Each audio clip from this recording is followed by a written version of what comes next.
আসসালামু আলাইকুম সবাইকে। সো এমসিকিউ সিরিজের সেকেন্ড নাম্বার পার্ট, এবং এখানে আমরা আলোচনা করব চ্যাপ্টার 12 এর এমসিকিউ নিয়ে। সো এর আগে চ্যাপ্টার 11 এর উপর এমসিকিউ দেওয়া হয়েছে।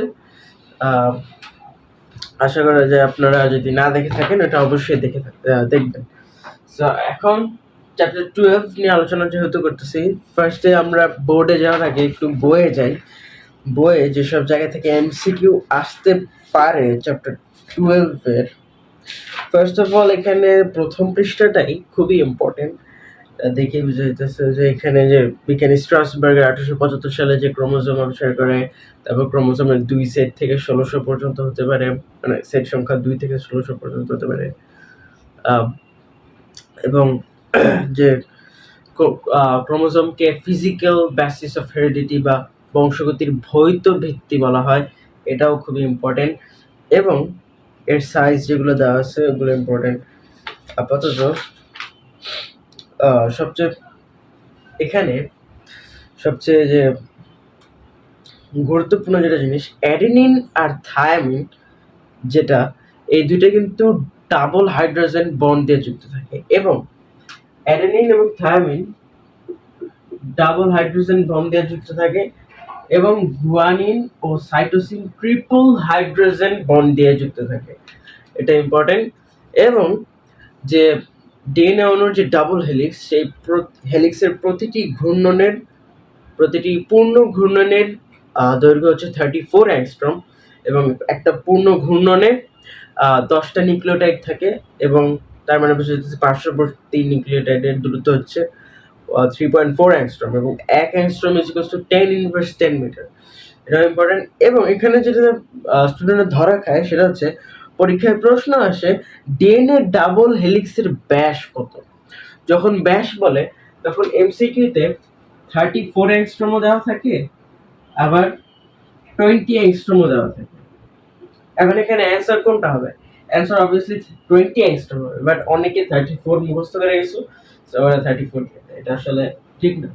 অ্যান্সার হবে, যদি ব্যাস বলে ব্যাস তাহলে হবে 20 অ্যাংস্ট্রম, আর যদি বলে পূর্ণ ঘূর্ণনের দৈর্ঘ্য তাহলে হচ্ছে 34 angstrom, and that's it.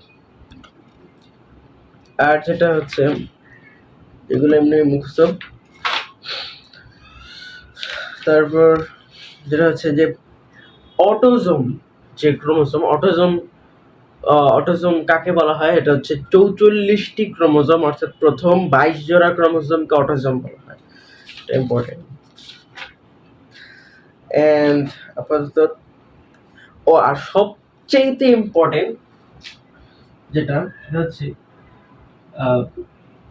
Beta thalassaemia. Beta থ্যালাসেমিয়াকে কুলির thalassaemia বলা হয়, এটা পরীক্ষায় আসতে পারে। বিটা থ্যালাসেমিয়াকে কি নিচের কোনটি বলা হয়? কুলির থ্যালাসেমিয়া। ওকে, সো এটা আপাতত এই কয়টাই ইম্পর্টেন্ট ছিল। এখন আমরা যাই বোর্ডে। সো থ্যালাসেমিয়া বাহক বাবা ও বাহক মায়ের থ্যালাসেমিয়া সন্তান জন্মের হার কত?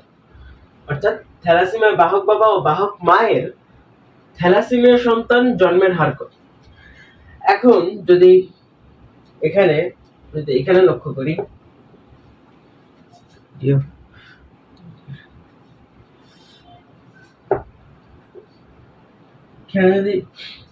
করি, যদি বাবাও বাহক হয়, এবং এটা দ্বারা বাহক বোঝাচ্ছি, এবং মাও যদি বাহক হয়, তাহলে তাদের বাবার যে শুক্রাণু হবে সেটা এরকম হবে, মায়ের যে ডিম্বাণু হবে সেটা এরকম হবে, এবং তাদের মাধ্যমে যে সন্তানগুলো হবে সেটা কিভাবে হবে? এক এক, এখানে আবার যাবে, এখানে যাবে, এখানে আসবে, এখানে যাবে, এখানে আসবে। এই যে এটা দুইটা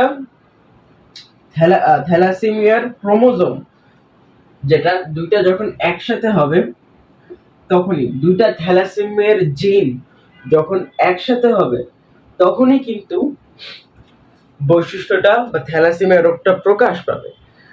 সো এখানে যেগুলো থ্যালাসেমিয়ার বাহক আছে, রোগ হয় নাই, বাট বাহক হিসেবে কয়টা সন্তান হয়েছে সেটা হচ্ছে 3টা, 1, 2 এবং 3। এরা বাহক, বাট এটা হচ্ছে রোগী আক্রান্ত, কারণ এখানে স্মলার দুইটাই আছে। সো এখন বলছে যে থ্যালাসেমিয়ার সন্তান জন্মের হার কত। এটা তো হচ্ছে থ্যালাসেমিয়ার আক্রান্ত সন্তান, এবং তাহলে এর হার কত হবে? 4টার মধ্যে একটার হয়েছে 1/4 ইন্টু 100%। এই যেখানে 1, 2, 3, 4 চারটা আছে, 4টার মধ্যে একটা হয়েছে, তাহলে 1/4 ইন্টু 100% হবে 25%। সো এটা অ্যান্সার হবে 25%।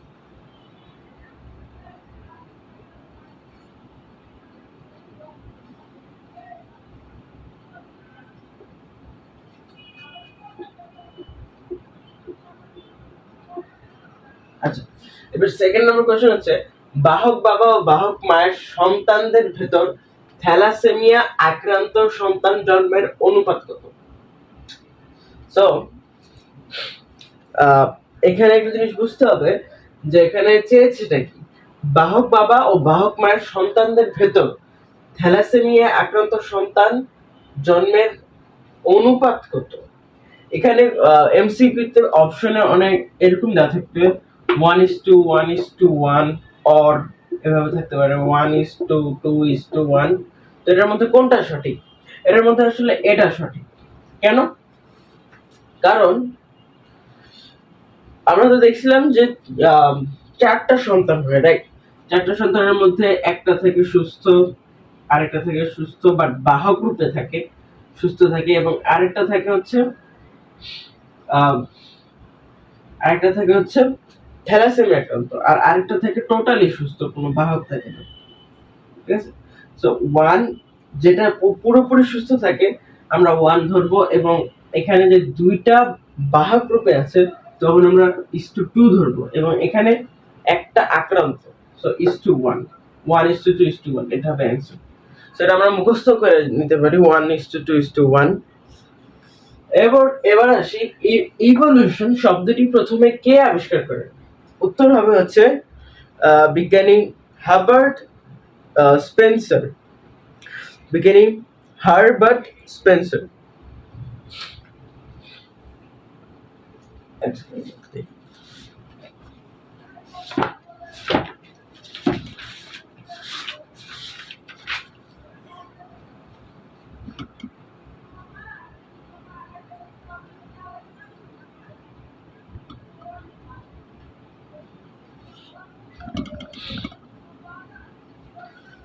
Herbert Spencer. So Herbert Spencer, এটা ইম্পর্টেন্ট আছে। এবং লাস্ট দুটা কোশ্চেন, পৃথিবীর সৃষ্টির সময় কোনটির অস্তিত্ব ছিল না? সেটা হচ্ছে অক্সিজেন। অক্সিজেনের অস্তিত্ব ছিল না। পৃথিবীর জীবনের উৎপত্তির মূল কারণ সমুদ্রের পানি, নিউক্লিয় প্রোটিন, ঠিক আছে, মিথেন, অ্যামোনিয়া, ঠিক আছে। সো তিনটা। সো এটা ছিল অধ্যায় 12 এর যাবতীয় এমসিকিউ কারিবারি। আসলে অনেক ইজি, তেমন কোনো জিনিসই না। সেই পর্যন্ত সুস্থ থাকবেন, ভালো থাকবেন, এবং দেখা হচ্ছে চ্যাপ্টার 13 এ। আসসালাম।